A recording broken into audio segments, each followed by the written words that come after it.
October 1978, Harlan County. The deed was signed on a Tuesday, a day of flat gray skies that promised a cold autumn rain. Alara Vance bought the farm with cash, saved over 40 years of quiet, steady work. It was 212 acres, the cheapest parcel of its size to come on the market in a generation. The realtor, a young man named Peterson with a tie that was too bright for the season, had been visibly relieved to close the deal. He had avoided her gaze when he spoke of the property's main feature, the one that gave it its price. He called it the low-lying section. The locals had a simpler name for it. They called it the sump. Alara was 67 years old.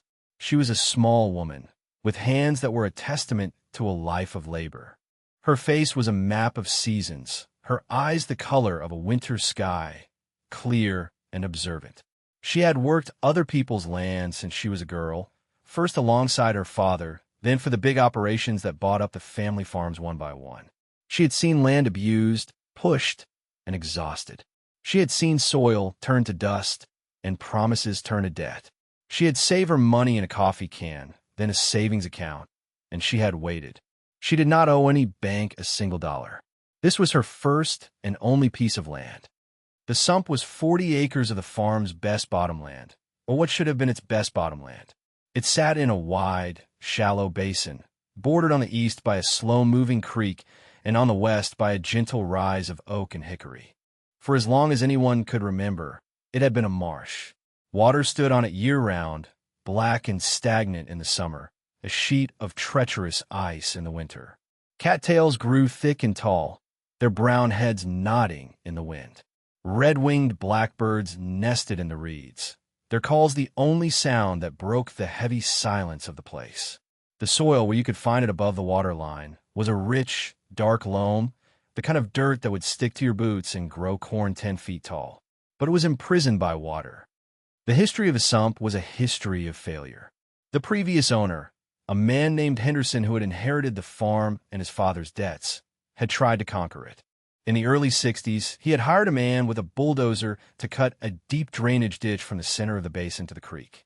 The ditch filled with water and held it, becoming a canal of stagnant scum. The surrounding land remained just as wet. A decade later, Henderson bought a massive diesel pump, a surplus engine from a quarry operation. For one entire August, the pump roared day and night, spewing a torrent of black water into the creek. The water level in the sump dropped by a foot. Henderson planted a late crop of soybeans. A heavy September rain came, and by morning, the water was back, higher than before. The pump sat rusting in the reeds, a monument to expensive desperation. Henderson finally sold the farm to a consortium from the city, who held it for a few years as a speculative investment before they, too, gave up and listed it at a loss. Alara knew this history. She had heard it recounted at the feed store, at the post office, in the quiet conversations of men who understood the language of the land. They spoke of the sump as a curse, a permanent flaw in the earth. They said the water table was too high, that it was fed by 100 hidden springs, that the clay pan beneath the loam was as impermeable as a bathtub. Their theories were many, and their conclusion was always the same. Those 40 acres were worthless. They were a permanent subtraction from the farm's value, a hole in the county's map of productive land. On the first day of her ownership, Alara did not unpack her boxes. She pulled on her worn rubber boots, the ones patched with bicycle tire sealant, and walked the perimeter of the sump. She did not walk in the center, through the water and the muck. She walked the edges, where the solid ground met the mire. She moved slowly, her eyes not on the dramatic expanse of water, but on the subtle changes in vegetation at her feet. She noted where the sedge gave way to clover, where the soil color shifted from black to brown, where the slope of the land changed by a degree so small it would be invisible to most. She carried no notebook, no measuring tape. She walked and she looked. The sun broke through the clouds for a moment, and the surface of the sump glittered, a sheet of dark glass. She felt the chill of the October wind, but her focus was on the ground beneath her feet, on the story it was telling. She had waited her whole life for this. She was in no hurry.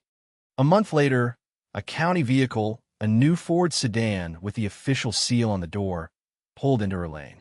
A young man stepped out. He was neat, clean-shaven, and wore a press shirt with a name badge. Mark Renshaw, County Extension Agent. He carried a stainless steel clipboard and a soil probe. He had a smile that was both professional and dismissive, the kind of smile that knew it had a college degree to back it up. He had come, he said, to offer his services to the county's newest landowner. It was part of his job to help farmers with land management, crop selection, and soil health.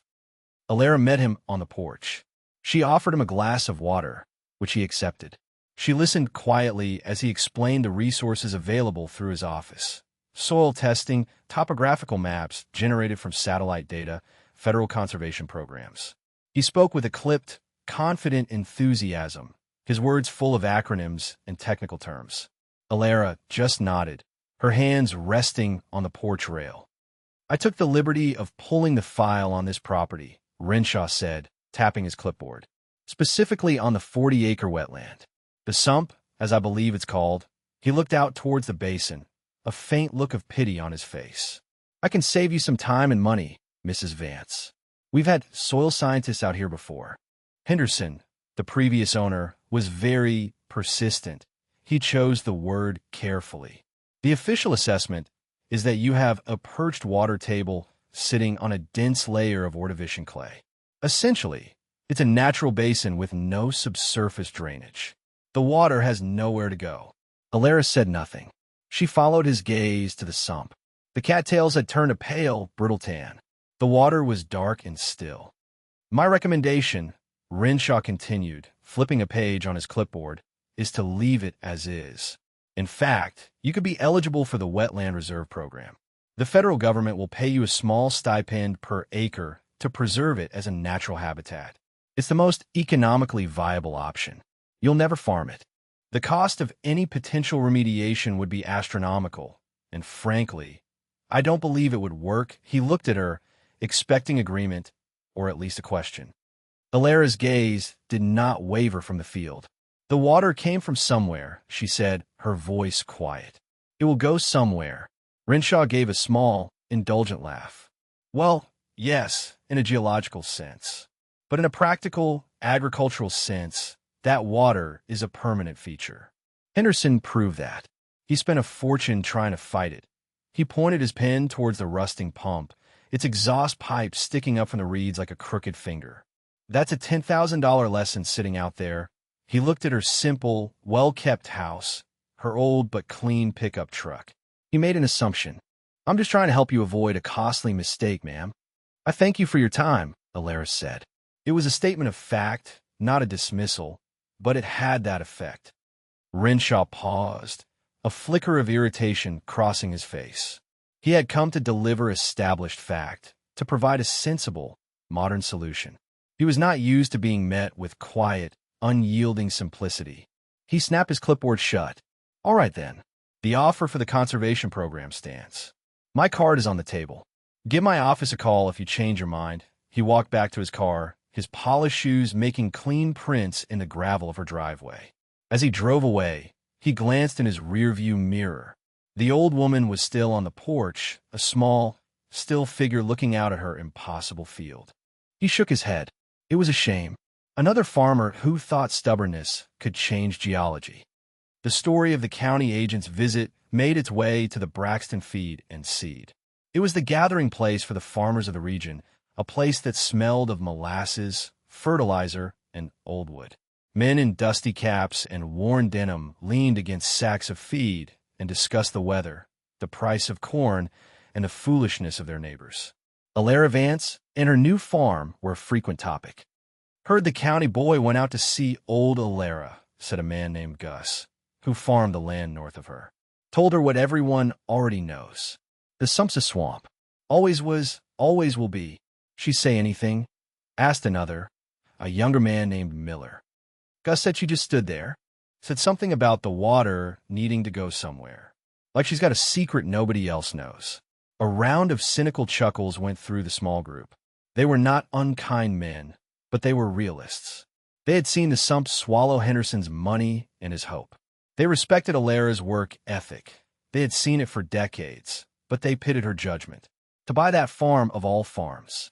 It was a poor decision, the kind made by someone who had waited too long and settled for a broken thing. Her father was the same. An older man, Silas, chimed in from his perch on a sack of mineral supplement. He had known Alara's father, Arthur Vance. Arthur had ideas about things. He'd walk a field for hours just looking, said the land spoke to him.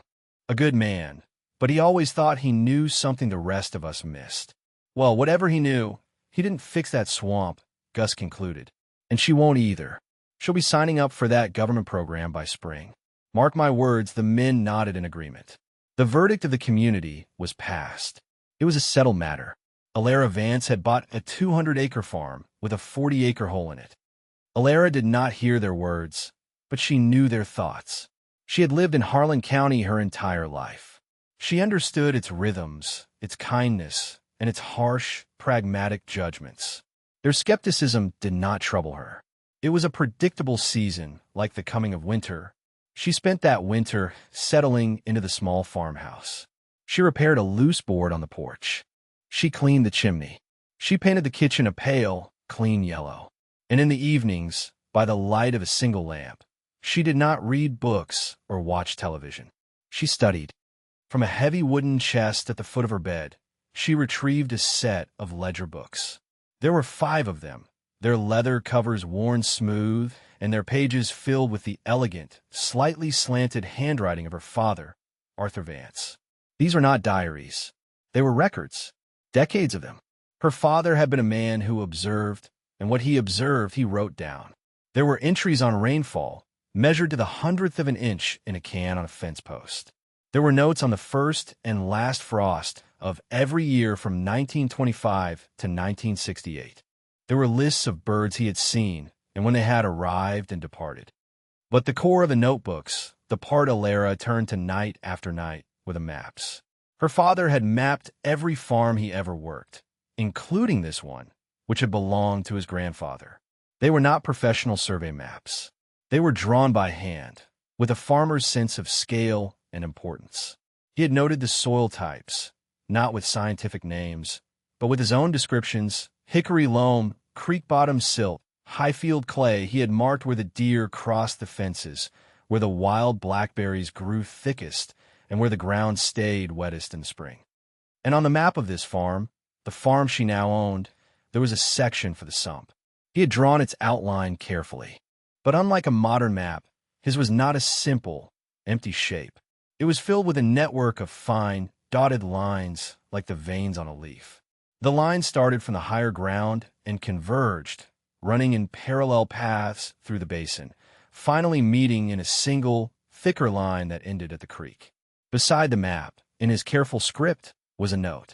Great-grandfather laid them in 1888. 6-inch clay tile, main line. 4-inch laterals every 50 feet. Outlet lined with fieldstone. He said the land needed to breathe. Alara remembered being a girl, walking this very land with her father. He had not owned it then. It had been sold out of the family during the Depression, but he still walked it when the owners allowed. He had taken her to the edge of the sump, which in those days was not a swamp, but a damp pasture. He had pointed to the ground. "You feel that, Alara?" he had asked. She was 12. She felt only the soft earth under her boots. "It's hollow," he said. "There's a space down there, a space for the water to move. My grandfather gave it that space." He had taught her his core principle, the belief that guided all his work. He said that you could not defeat the land. You could not force it to do what it did not want to do. The bulldozer and the pump were forms of violence, of yelling at the land. His approach was different. It was a form of listening. "The water doesn't want to stay," he had told her. His voice as quiet as the rustle of the corn stalks. "It wants to go home. It's just forgotten the way. All you have to do is show it the old path. The water always remembers the old path." The men at the feed store remembered Arthur Vance as a dreamer. Alara remembered him as a listener. The county agent, Mark Renshaw, saw a geological problem. Alara saw a broken tool. Renshaw had read satellite maps and soil reports. Alara was reading a map drawn in 1948 that documented a system built in 1888. Renshaw believed in data. Alara believed in her great-grandfather's hands, her father's eyes, and the memory of water. The notebooks were the physical manifestation of this knowledge. They were a library of a single place, written over a lifetime. Inside, she found the key she needed.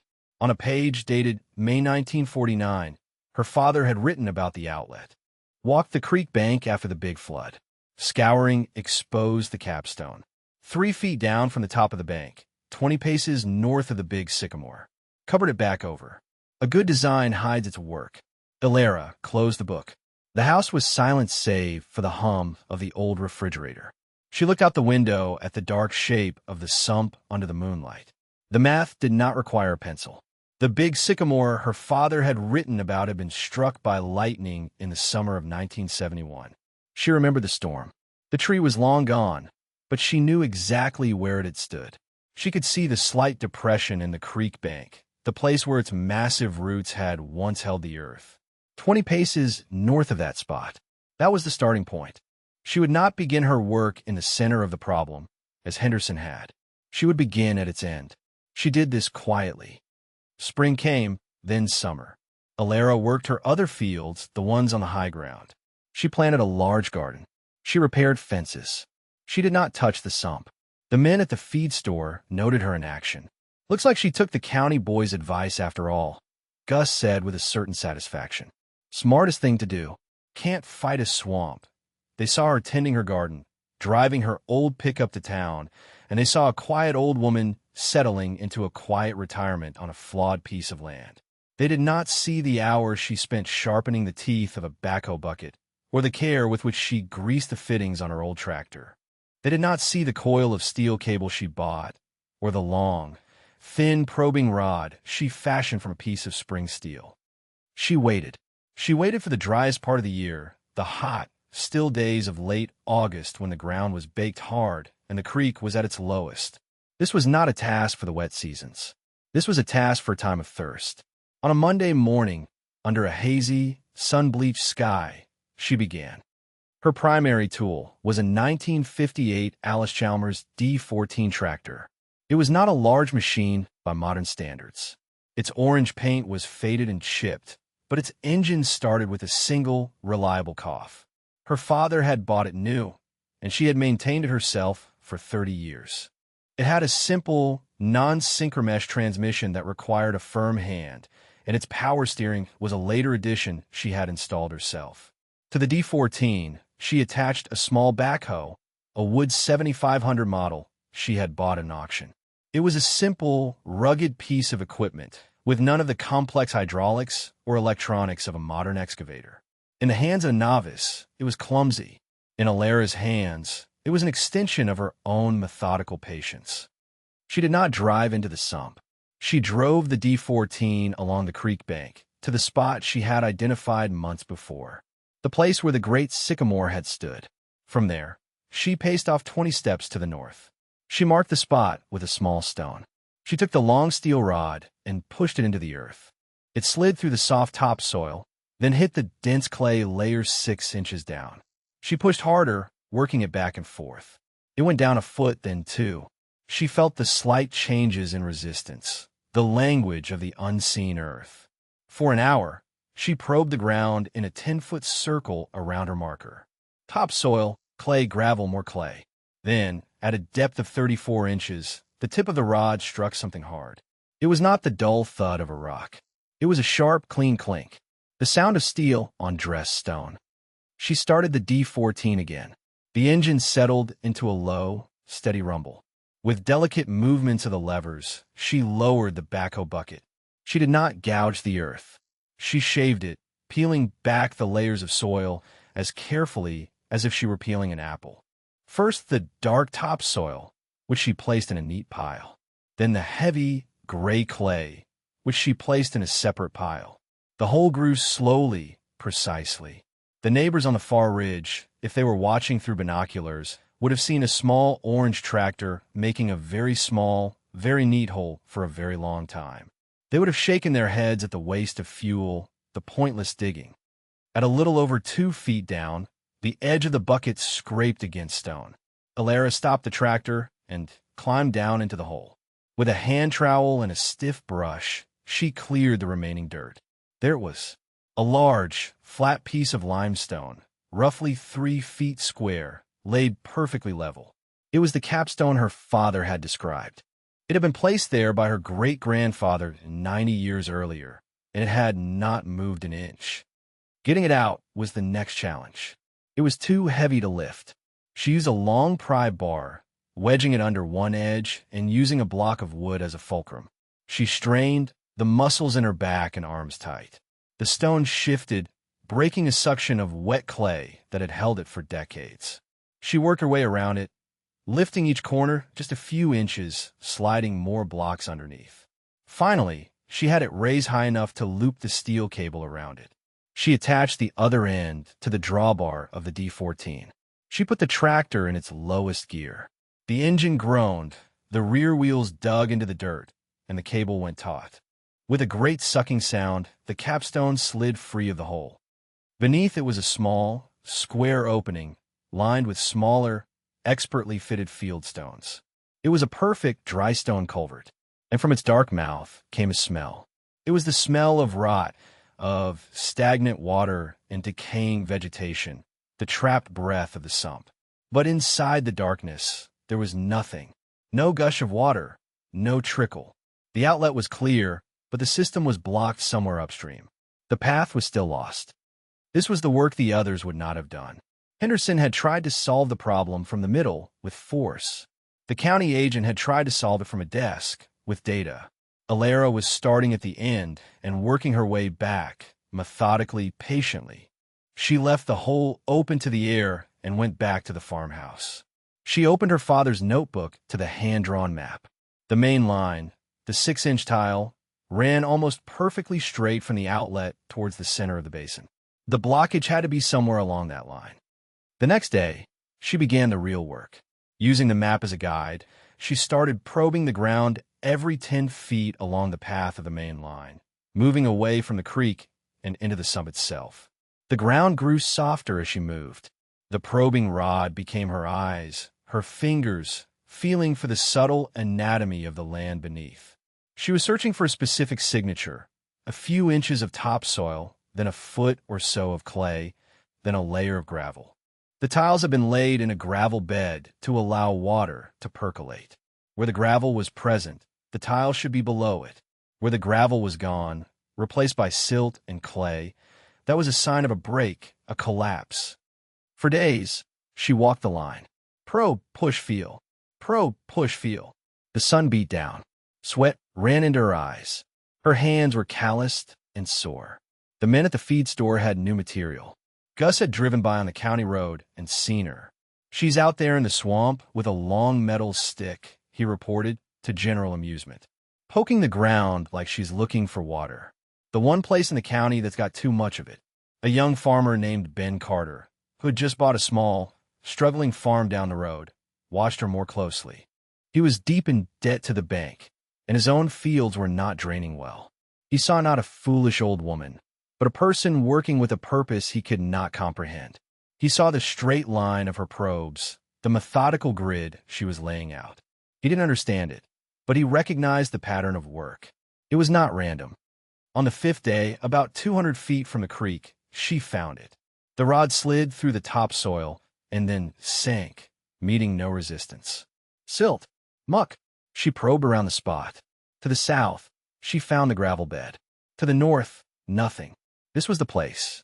A break in a line. Again, she brought the D14.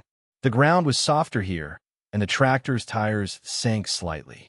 She worked carefully, laying down old planks to distribute the weight. She dug another hole, larger this time. As the bucket went down, water began to seep in from the sides, muddy and slow. At 4 feet down, she found the source of the problem. A section of the clay tile had been crushed. Directly above the break, buried in the clay, was the culprit, the gnarled, partially rotted root of a massive willow tree that had been cut down years ago.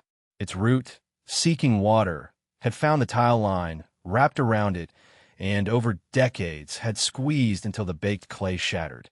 Silt and soil had poured in, creating a solid plug that extended for yards in either direction. For the next week, She worked in that muddy hole. She dug out the broken shards of tile.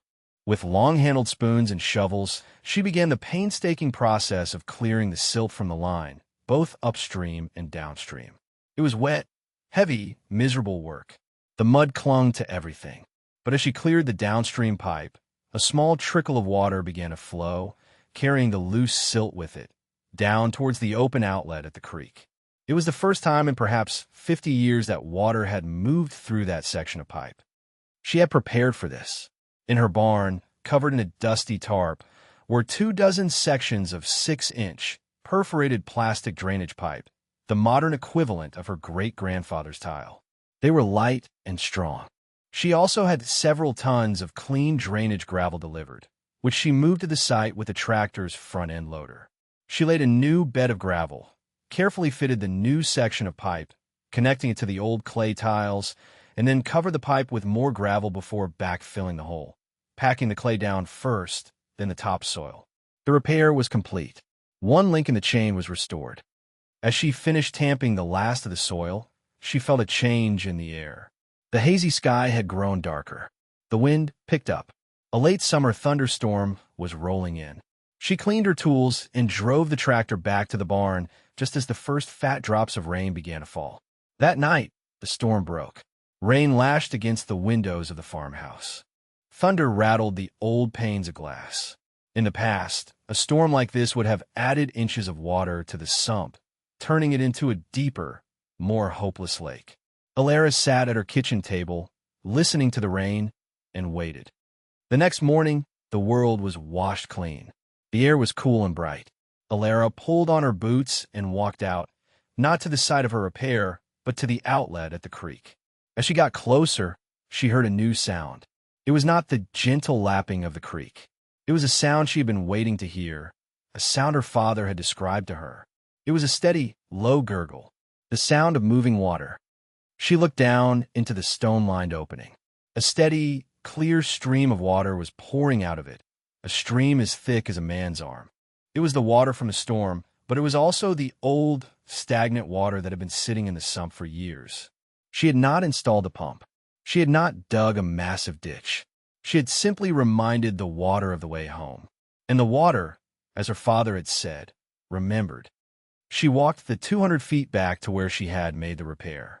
The ground was soft, but the standing water that had pooled in the shallow depressions the day before was gone. It had been swallowed by the earth, drawn down into the newly cleared channel. She looked out across the vast, wet expanse of the sump. Nothing looked different. Not yet. The cattails still stood. The surface of the water was still there. But the system was working. The process of healing had begun. It would be slow. It had taken 50 years for the land to drown. It might take a few years for it to breathe again. But the change was happening silently, underground. Ben Carter saw it first. A few days after the storm, he was fixing a fence that bordered Alara's property. He looked over at the sump, as he always did, and noticed something odd. The line of dark, wet soil at the water's edge was wider than usual. It looked like a bathtub ring, a mark of where the water level had been just a few days before. The water had dropped. Not by much, maybe only an inch or two, but it had dropped. He looked over towards the creek, where he had seen her digging. He couldn't see the outlet from his position, but he could imagine it. He shook his head, a slow look of wonder on his face. 2 weeks later, Mark Renshaw was driving down the county road on his way to inspect a farm further north. It was a route he drove often. As he passed Alara Vance's property, he glanced over at the sump. It was a habit, a mental note he made about the Vance problem. He expected to see the same sight he always did, the glint of sun on stagnant water. But today, something was different. He slowed his car, then pulled over to the shoulder. He got out and stared. Along the entire western edge of the basin, a band of dark, muddy ground, 10 feet wide, was now exposed. The water had receded. In the center of the sump, the tops of the cattail stalks seemed higher, not because they had grown, but because the water around their bases was lower.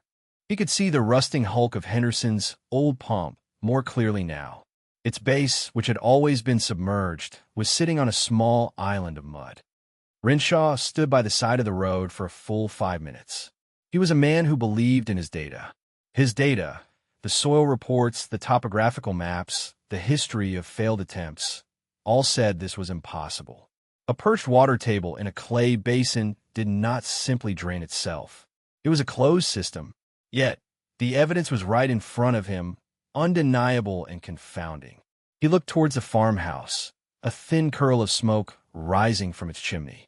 He thought of the quiet old woman and her strange, cryptic statement. The water will go somewhere. He got back in his car, his professional certainty shaken. He did not go to his next appointment. He went back to his office and pulled the old file on the Henderson farm. He read it again, looking for something, anything he might have missed. There was nothing, just geology, failure, and his own confident, dismissive recommendation. The work was not over for Alara. The main line was clear, but the lateral lines, the smaller 4-inch tiles that fed into it, were still clogged. Over the next month, as the ground continued to dry and firm up, she began the second phase of her project. Using her father's map and the probing rod, she located the junction of each lateral line with the main. At each of the 10 junctions, she dug a small, precise hole, exposing the connection point. She then used a long, flexible drain snake, a tool used by plumbers, to ream out the silt and root fragments from the first few feet of each lateral. It was slow, repetitive work. Dig, expose, clean, backfill. Each repair was a small victory. After each one, the flow from the outlet at the creek would increase for a few hours as a pocket of trapped water was released. The level of the sump continued to drop, inch by steady inch. The bathtub ring grew wider. Patches of dark, wet soil began to appear in the middle of the basin, small islands in the shrinking lake. The red-winged blackbirds, their nesting sites now on dry land, grew confused and noisy. By the time the first hard frost of November arrived, the transformation was staggering. The sump was no longer a body of water. It was a vast field of wet, black mud, crisscrossed with shallow pools in the lowest spots.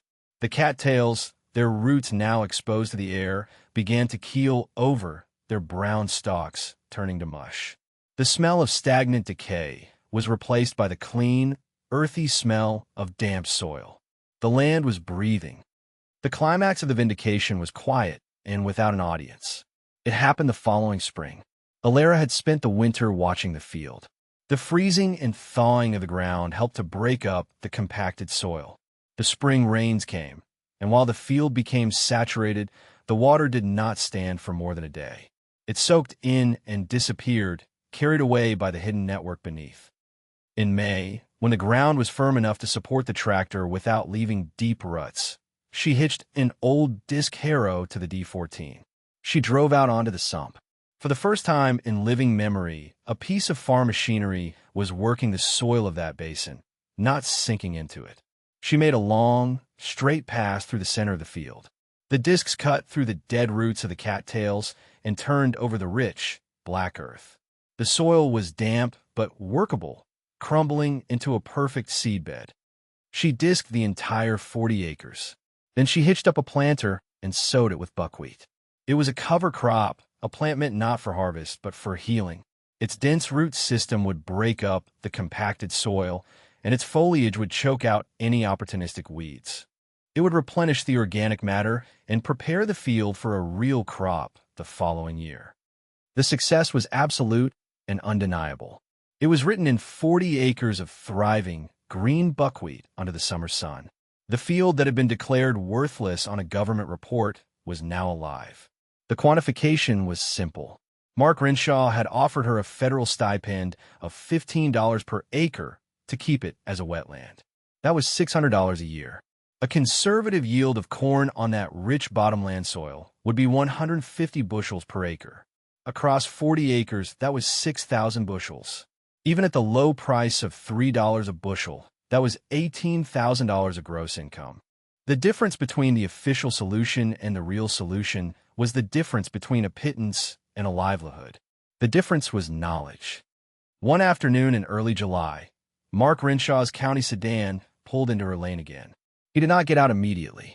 He sat in his car for a moment, looking out at the sea of green where the black water had been. Then he got out.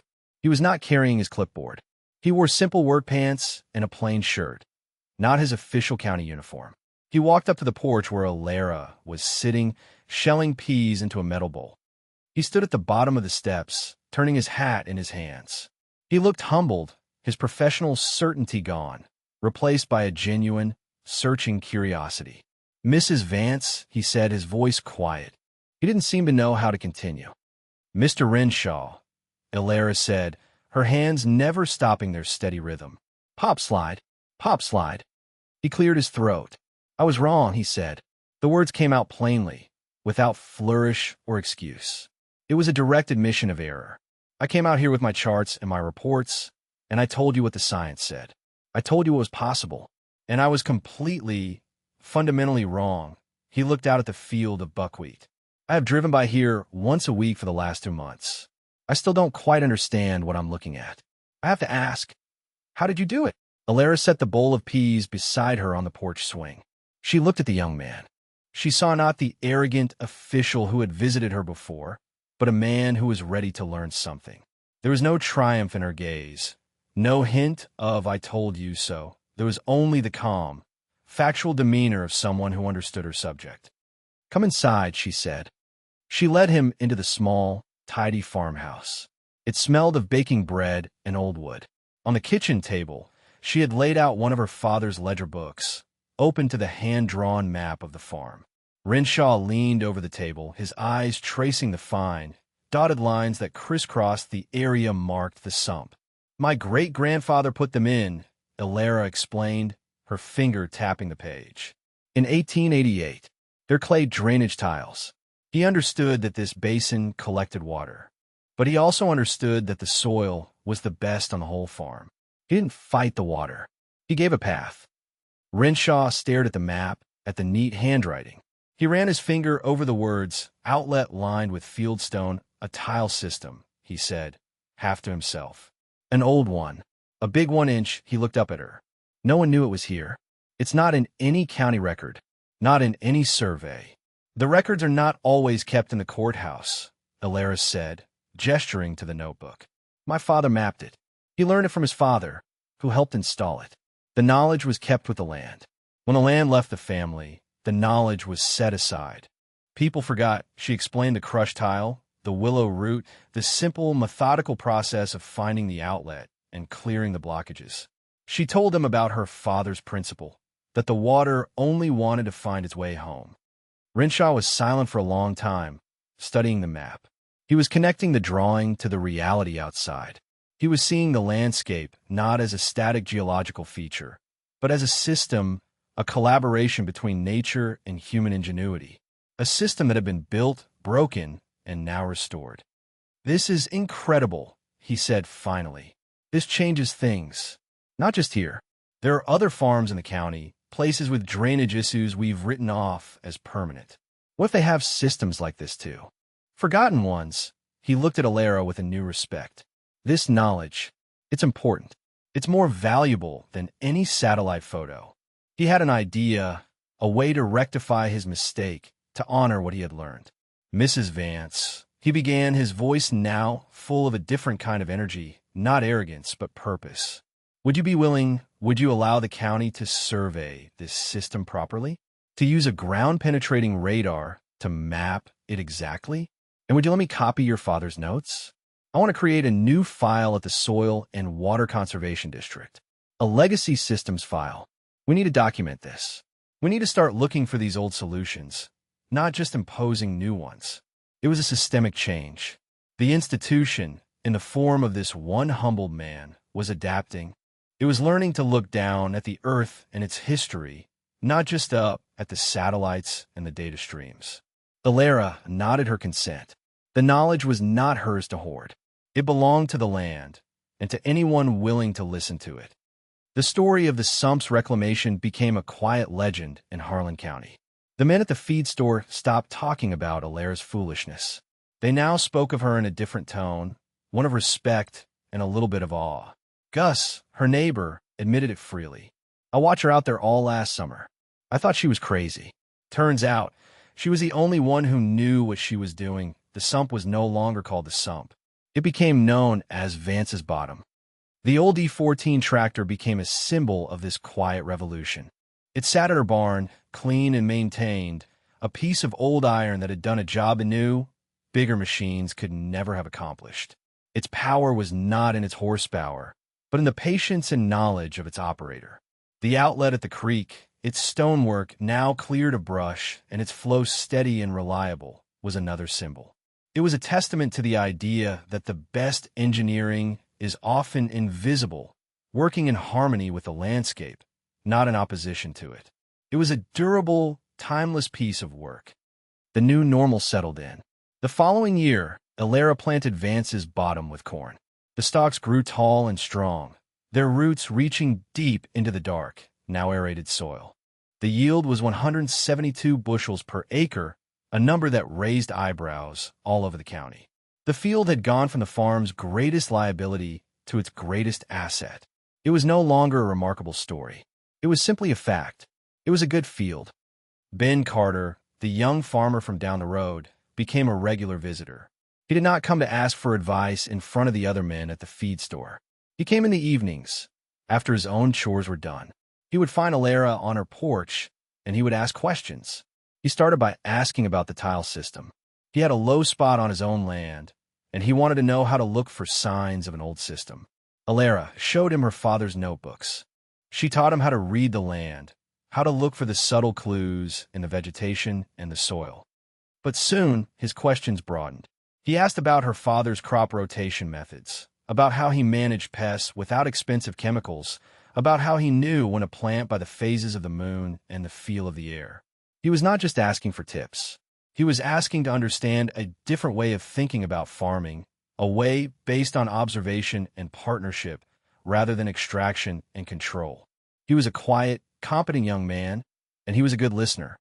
One evening, as the sun was setting and casting long shadows across the cornfield that had once been the sump, Ilera went into the house and came back with one of her father's other notebooks. It was not the one with the maps, but a smaller one, filled with observations on weather and planting dates. She handed it to Ben. "My father would have wanted this to be used," she said. "Knowledge isn't worth much if it sits on a shelf." Ben took the book with a reverence he usually reserved for things in church. He opened it, tracing the elegant handwriting with his finger. He had understood the lesson. It was not just about drainage tiles buried underground. It was about a legacy of knowledge, passed down through hands and eyes and quiet conversations. He was now part of that legacy. The torch was being passed. Mark Renshaw kept his promise. The county surveying team came out and mapped the entire tile system with their modern equipment. The map they produced was a marvel of precision, but it was, in all its essential details, identical to the one Arthur Vance had drawn by hand 40 years before. Renshaw established the Legacy Systems Initiative. Over the next few years, it identified 17 other forgotten drainage systems in the county, saving farmers thousands of dollars and reclaiming hundreds of acres of productive land. He became a different kind of extension agent, one who started his farm visits not with a clipboard, but with a question, "Tell me the story of this place." Ilera Vance continued to farm her land. She lived simply as she always had. Her vindication was not in the money the field produced or in the newfound respect of her neighbors. It was in the quiet satisfaction of a problem correctly understood and solved. It was in the sight of the corn growing tall, its roots in healthy soil. It was in the sound of water moving freely through a channel built by her great-grandfather, a sound that was a conversation between the generations. Some things don't become obsolete. They just wait for people to remember why they were built.